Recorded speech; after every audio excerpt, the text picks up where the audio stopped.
Bonjour, aujourd'hui je vais vous parler des gestes de préhension. Alors, qu'est-ce qu'un geste de préhension? Très simple, rappelez-vous que c'est lorsque l'objet devient la prolongation en fait du corps. Donc, si j'utilise un geste, un objet, c'est-à-dire pour faire mon geste. Par exemple, j'ai ma tasse à café et je touche ma tasse à café pour faire un geste. Ça peut être lorsque je prends mon crayon dans les mains. Ça peut être à l'aide de lunettes, à l'aide de mes vêtements que je place sous la table à café.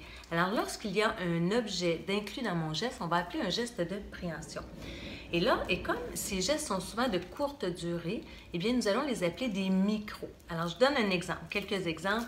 Micro-caresse, par exemple. Lorsque j'ai une coupe à vin ou une tasse à café et que je câline un petit peu la tasse à café, bien, vous devinez que mes pensées sont tendres. Donc, j'ai une pensée douce dans ma tête et je vais soudainement partir dans la rêverie peut-être. OK?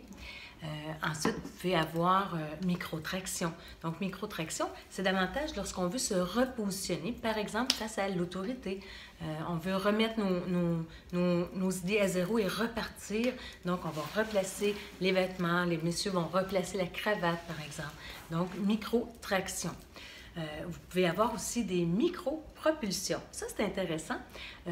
Pensez à lorsque vous commencez à dépoussiérer un peu vos vêtements comme ça alors qu'il n'y a aucune poussière, ou la table, vous commencez à balayer les miettes de pain qui n'existent pas, eh bien, ce qu'on fait à ce moment-là, c'est qu'on rejette.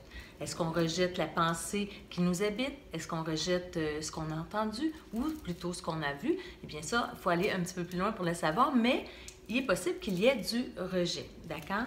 Ensuite, il y a, par exemple, microsuccion. Est-ce que ça vous arrive de porter le crayon dans la bouche?